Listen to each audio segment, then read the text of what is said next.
ஐயா வணக்கங்க. வணக்கம். அன்பான உணர்வுக்கு எனது அன்பு வணக்கம். சொல்லுங்கம்மா. ஐயா, ம். இப்ப ஜீவராசிகளுக்கு உணவு வைக்கிறத பத்தி ஒரு பெரிய டாக் டு டேவா பேசிட்டே இருக்காங்க. நம்ம ஜீவராசிகளுக்கு உணவு வைக்கலாமா? அவங்கள பத்தி நம்ம எப்படி பாத்துக்கணும்? எல்லாத்துக்கும் எல்லாமே வைக்கணுமா. தண்ணி வைக்கணும், உணவு வைக்கணும், அவங்களுக்கு மருந்து வைக்கணும், அவங்களுக்கு தேவையான அடைக்கலத்தை நம்ம ரெடி பண்ணி கொடுக்கணும். இது நம்மளோட வேலையான நம்மளோட வேலை, நம்மளோட கட்டாயம். நம்ம இதை கட்டாயம் செய்யணுமானா செய்யணும். இதுல எந்த சந்தேகம் வேண்டாம். ஏன்னா இங்க எந்த உயிருக்கும் எந்த அளவுக்கு துன்பம் இருக்கும், அது எல்லா உயிருக்கும் துன்பம் இருக்கு. இப்ப நம்மளை சார்ந்தவங்களை நம்ம எப்படி பாத்துக்கிறோமோ அதே போல பிற ஜீவராசி நம்ம பாத்துக்கணும். ஏன்னா இங்க எல்லாமே நம்மளை சார்ந்ததா இருக்காங்க. இதுல எந்த சந்தேகமான இதுல வந்து வைக்கலாமா வைக்கக்கூடாது அந்த கொஸ்டின் போகக்கூடாது. இங்க எல்லாமே ஒரு வேலை தான். அந்த வேலையை இதுவும் ஒரு வேலையை நீங்க செய்யுங்க. இதெல்லாம் ஒரு வேலையா இதெல்லாம் நம்ம செய்யணுமான்னு பார்க்க கூடாது. ஏன் நான் வேலைன்னு மென்ஷன் பண்றேன்னா, இதை செய்யும் போது நம்ம இதுக்கு ஒரு பெரிய முக்கியத்துவமா கொடுத்து இது ஒரு தனியா ட்ராக்ல எடுத்துக்கிறீங்க, வேலைன்றத ஒரு தனி ட்ராக்ல எடுக்கிறீங்க.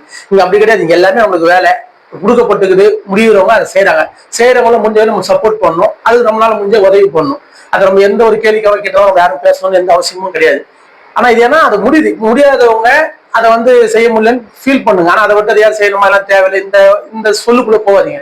எது ஒண்ணுமே செய்யாம இருக்கிறதுனால இங்க ஒண்ணும் ஆப்படல. ஒண்ணு செஞ்சாதான் ஒரு மாற்றம் வரும். அப்ப செய்யணும்னா செய்யறது ஒண்ணுதான் சிறந்ததா இருக்கும். அப்ப செய்யறத முடிஞ்ச வரைக்கும் என்கரேஜ் பண்ணுங்க. அதுக்கு உங்களால முடிஞ்ச சப்போர்ட் பண்ணுங்க. அந்த சப்போர்ட் மட்டும் அது போதுமானது. உங்களால சப்போர்ட் பண்ண முடியுமா சப்போர்ட் பண்ணுங்க. உங்களால கொடுத்து ஹெல்ப் பண்ண முடியுமா ஹெல்ப் பண்ணுங்க. இல்ல உடல் உழைப்பு கொடுமா கொடுத்து அந்த உடல் உழைப்பை கொடுத்து ஹெல்ப் பண்ணு. இந்த செயலை மட்டும் நம்ம செஞ்சா போதும். மத்த எந்த கேள்விகள் செய்யணுமா செய்யக்கூடாதா இந்த கான்ட்ராக்ட் செய்யறதுன்றது ஒரு இயல்பான ஒரு நார்மலான செயல். யாராருனால என்னென்ன முடியுமோ அந்த செயல் இங்க எல்லாத்தையும் நடந்துருக்குது. இப்ப இந்த மாதிரியான ஒருத்தர் உணவு கொடுக்குறாரு, ஒருத்தர் மாத்துறாரு, ஒருத்தர் நிறைய விஷயம் எல்லாருக்கும் ஹெல்ப் அந்த ஹெல்ப் பண்றதை பண்றவங்க பண்ணட்டும். உங்களால முடிஞ்சா இந்த மாதிரி விஷயத்த அவங்களுக்கு செய்யுங்க. முடியல கம்முன்னு இருக்கு. எந்த பேச்சுக்குள்ளும் யாரும் போவாதீங்க. எல்லாமே ஒரு வேலைதான். அவங்களுக்கு கொடுக்கப்பட்ட பணி இங்க நடந்துட்டு இருக்குது. அந்த பணி உனக்கு கொடுக்கப்படலன்னா நீ அதை முடிஞ்சா செய்ய முடிஞ்சா வேலைக்கு வா, இன்னும் முடிஞ்சா இந்த ரெண்டு விஷயத்த மட்டும் பண்ண. மத்த எந்த ஒரு தேவையில்லாத எண்ணத்துக்குள்ள நீங்க போகக்கூடாது. நீங்க போனீங்கன்னா அது வந்து உங்களை டிஸ்டர்ப் பண்ற மாதிரி இருக்கும். ஏன்னா உங்களை டிஸ்டர்ப் பண்றது ஒண்ணுதான், செய்யறவங்களை டிஸ்டர்ப் பண்றது ஒண்ணுதான். ஆனா இங்க யாரும் டிஸ்டர்ப் பண்றது எல்லாத்துக்குள்ளயும் வலி இருக்குது. அந்த வலி நீங்கன்னா அந்த வலி நீங்கிறதுக்கான ஒரு செயல்ன்றது அவங்களுக்கு தேவையை நம்ம கொடுக்கும் போது அந்த வலி நீக்க முடியும். அந்த வலி நம்மளுக்கும் இருக்குது, அந்த வலி அவங்களுக்கும் இருக்குது. அதை நம்ம எல்லாரும் செய்யறது தான் ரொம்ப சிறப்பா இருக்கும். இப்ப நம்ம பாத்தீங்கன்னா எப்பவுமே மாதந்தோறும் நம்ம ஸ்ட்ரீட் டாக்ஸுக்கு உணவு வைக்கிறது வழக்கம். அந்த உணவு பார்த்தீங்கன்னா கிட்ட ஒரு மாதத்துக்கு ஒரு 35,000-40,000 நம்ம பிஸ்கெட் போடுவோம்.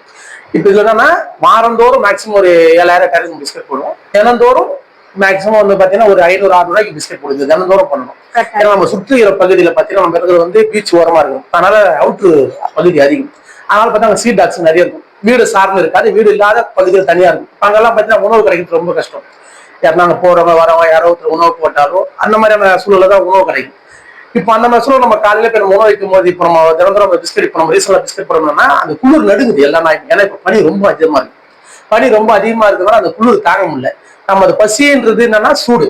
அந்த பசி வந்து என்னன்னா சூடு குறைஞ்சி சத்து எடுத்துனாதான் அதனால அதிக பேர் தான் பசி. இப்போ அந்த சூழல் என்னன்னா குளிர்ச்சி அதிகமா இருக்கும்போது இன்னும் பசி அதிகமா இருக்கும். இது ஒரு காரணம் இருக்கு. இப்ப நான் இப்போ ரீசெண்டா போய் நான் பிஸ்கெட் போடுறேன், நான் எல்லாம் நடுங்குது குளிர்ல. உண்மை அளவுக்கு மீறி குளிர்ச்சி இருக்குது. தங்கறதுக்கு இடமும் இல்லை, சாப்பிட்றதுக்கு சரியான உணவும் இல்லை. ரெண்டாவது அவங்களாம் ஒரு மாமிசம் சாப்பிடுற ஒரு ஜீவராசி. அவங்களுக்கு வெஜிடேரியன் உணவு மேக்சிமம் அந்த சத்தை அவங்க கொடுக்காது. ஆனா இப்போ நம்ம வந்து ஒரு பிஸ்கெட் வாங்கி நம்ம போடும் போது என்னன்னா நார்மல் டைப்ல பிஸ்கெட் போட்டா அது போதுமானதா இருக்கு. இந்த நாள்ல மட்டும் நம்ம என்ன பண்ணோம், நம்ம உணவு சமைச்சு கொடுக்கலாம்னு ஒரு ஐடியா பண்ணி இப்ப அந்த இடத்துல உணவு போட்டுருக்கேன். இப்ப அது ரெகுலரா பண்ணணும் ஒரு எண்ணம் வந்தது. இப்ப நேற்று நைட் நான் பிரிஞ்சி சமைச்சு அந்த பிரிஞ்சில ஒரு தேவையான கரெக்டான ஒரு இன்கிரீடியன்ட் போட்டு, ஏன்னா அந்த ஒரு குளிர்ச்சியான சமயத்துல கொஞ்சம் காரமாவும் கொஞ்சம் சூடாகவும் சாப்பிட்டா ரொம்ப உடம்புக்கு ரொம்ப நம்ம எனர்ஜி வரும். இதே எனர்ஜி அதுக்கும் தேவைப்படுது. அதனால என்ன பண்ண இப்ப தினந்தோறும் அந்த செயலை நான் செய்யணும்னு இப்போ நேற்று நான் ஸ்டார்ட் பண்ணிட்டேன். இப்போ அந்த செயலை ஏன் எனக்கு உங்களுக்கு எக்ஸ்பிளைன் பண்ணணும்னா, இப்ப நீங்க எல்லாரும் இந்த வீடியோஸ் பாக்குறவங்க எல்லாரும் இந்த செயலுக்கு பெரிய சப்போர்ட் பண்ணணும். ஏன்னா இப்ப நான் வந்து தினைக்கு ஒரு 500-600 நான் பிஸ்கெட் போடுவேன். ஆனா இப்ப நான் உணவு சமைக்கும் ஒரு 1000 ரூபாய் ஆகும். ஆனா 1000 ரூபாய் ஆனா கூட அந்த உணவு வந்து ஒரு சரியான உணவா அவங்களுக்கு போய் சேரும். ஏன்னா எல்லாருக்குள்ளயும் எல்லாருக்கும் ஒரு ஆசை இருக்குது, நோய் நீங்கும் ஆசை இருக்குது. ஒரு ரொம்ப குளிர் டைம்ல ஒரு சூடா ஒரு கஷாயம் குத்தா நல்லா இருக்கும் அப்படின்னு எண்ணம் தோணுது முடியாது. இது எல்லா ஊருக்குமே ஒரு பொதுவான விஷயம். இப்ப அந்த எண்ணத்தை நான் வச்சுன்னா நான் அந்த உணவை வந்து நைட்டு மேக்சிமம் ஒரு 10 மணிக்கெல்லாம் அந்த உணவை நான் செஞ்சு அந்த சூடா தம் போட்டு வைப்பேன். நான் காலையில 6 மணிக்கு நான் உணவு கொடுக்குறேன். கிட்டத்தட்ட ஒரு 100 நாய்க்கு இப்ப நம்ம எனக்கு இதுதான் நம்ம சுற்றிக்கிற பகுதி. மேக்சிமம் ஒரு 2 கிலோமீட்டர் சர்க்கிள் ஆம்ஸ்ல நமக்கு ஒரு மேக்சிமம் 100-150 நாய்க்கிட்ட நான் உணவு கொடுக்குறேன். காலையில நான் 6 மணிக்கு சூடாக எல்லாரும் நான் உணவு போறேன். அந்த திட்டத்தை வந்து இப்ப நான் ஆரம்பிச்சிட்டேன். இனிமே தினைக்கு நான் உணவு போட போறேன். இப்ப தினைக்கு உணவு போற ஒரு 1000 ரூபாய் கஷ்டம். இப்ப இந்த 1000 ரூபான்றது தினந்தோறும் பண்றது ரொம்ப சிரமம். ஆனா இது எல்லாரோட உதவியும் ஆதரவு தான் என்னால பண்ண முடியும். கட்டாயம். ஏன்னா இங்க எல்லாரும் பிறர் கை நம்பிதான் பிறர் வாழ்க்கை, ஒரு நம்பிதான் ஒரு வாழ்க்கை. இதுல எந்த சந்தேகம் வேண்டாம். இப்ப நான் செயலை நான் எடுத்துருக்கிறேன். என்னோட நம்பிக்கையில எல்லாரும் ஹெல்ப் பண்ணி நம்பிக்கையில செயலத்தில் இந்த கட்டாயம் நான் பண்ணுவேன். இதுக்கு எல்லாரோட ஆதரவு கொடுத்தீங்கன்னா ரொம்ப இதுக்கு ஹெல்ப்ஃபுல்லா இருக்கும். ரெண்டாவது இந்த பனிக்காலங்கள் மேக்சிமம் ஒரு 3 மாசத்துக்கிட்ட அந்த பனி நம்மளுக்கு போகும். அந்த பனிக்காலங்கள் வரைக்குமாவது இவங்களுக்கு அந்த தினந்தோறும் அந்த நான் உணவு கொடுக்கணும்னு ஆசைப்படுறேன். அதனாலதான் இந்த காணொலியை நான் இங்க பதிவு பண்றேன். இதுல நமக்கு PR ஸ்கேனரும் நம்மளோட ஜிபே நம்பரும் இப்போ உங்களால யாருனால முடியுமோ அந்த ஹெல்ப் பண்ணீங்கன்னா ரொம்ப கொஞ்சம் சிறப்பா இருக்கும். இந்த செயலை வந்து என்னால தனியாக இது ஏன்னா எந்த செயலுமே பிறருக்கோசம் நம்ம செய்யணும், எது செய்தாலும் நம்மளுக்கோசம் தான் நம்மளால செய்ய முடியும். அந்த எண்ணத்துல இந்த செயலுக்கு நீங்க உதவுனீங்கன்னா இந்த செயலை என்னால இந்த ஒரு 3 மாசத்துக்கு கண்டினியூ அவங்களை உணவு கொடுத்து அவங்கள ஒரு மகிழ்ச்சிக்குள்ள நம்மளால கொண்டு போக முடியும். அவங்க நோயில இருந்து கொஞ்சம் ஏன்னா எல்லாத்துக்குள்ளயும் மற்ற அந்த வீசிங் ப்ராப்ளம் மாதிரி ஒரு நாய்க்கலாம் இருமினே இருக்குது. அதனால கொஞ்ச நேரம் ஒரு ரிலாக்ஸேஷன்ல இருக்க முடியல. காரணம் என்னன்னா குளிர்ச்சி தாங்க முடியல. அதனால அந்த குளிர்ச்சிக்கு நீக்கணும்னா நம்ம மாமிசம் கொடுக்க முடியாது. ஏன்னா மாமிசம் கொடுக்குறப்ப இப்ப நம்ம இல்லை. ஏன்னா நம்ம வந்து அப்ப அதுக்கான மாமிசம் இல்லைன்னா ஒரு உணவு நம்ம வந்து பாத்தீங்கன்னா மீன் மேக்கரு கொஞ்சம் பட்டாணி கொஞ்சம் அந்த பயிரெல்லாம் கலந்து கொஞ்சம் அந்த காரமாகவும் கொஞ்சம் அந்த புரோட்டீன் அதிகமாகவும் கொஞ்சம் பார்க்கறத மாமிசத்தோட ஸ்மெல் வர மாதிரியும் அதை நம்ம பிரிஞ்சு மாதிரி செஞ்சு கொடுக்கும் போது அவங்க சாப்பிட்றதுக்கு தோதா இருக்கும். உடம்புக்கும் அந்த ஏன்னா நம்ம மிளகு இதெல்லாம் நைட்லாம் போட்டு நம்ம செய்யும் போது கொஞ்சம் நல்லா இருக்கும்.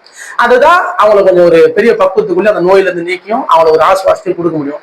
ஏன்னா இங்க எல்லா உயிருமே நம்மள மாதிரிதான், நம்மளுக்கு இருக்கிற அதே வலி வேதனை இங்க எல்லா உயிருக்கும் உண்டு. நம்ம குழந்தைய நம்ம பாக்குற மாதிரி நினைச்சு ஒரு உயிருக்கு நம்ம அந்த உணவு கொடுக்கும் போது அவங்களுக்குள்ள ஒரு மகிழ்ச்சியும் ஒரு சந்தோஷமும் ஏற்படும். அதோட தாக்கம் நம்மளுக்குள்ள ஒரு பெரிய மாற்றம் ஏற்படும். ஏன்னா நம்ம எல்லாரும் ஒரு பெரிய வழியில இருக்கணும். அந்த வலி அவங்களுக்குள்ளே இருக்குது. பிறர் வலியை நீக்கணும் நம்ம ஆசைப்பட்டா நம்ம வலி கட்டாயம் நீக்கும். இதுல எந்த சந்தேகம் வேண்டாம். இந்த செயலுக்கு நீங்க எல்லாரும் உதவி ஆதரவு புரிஞ்சா எனக்கு கிட்ட ஒரு 3 மாசத்துக்கு கண்டினியூவா நான் உணவு கொடுக்கணும்னு ஆசைப்படுறேன். இந்த உணவு கொடுக்கறதுக்கு நீங்க எல்லாரோட உதவியும் ரொம்ப அவசியம். மிக்க நன்றி. எல்லா உயிர்களும் இன்புற்று வாழ்க.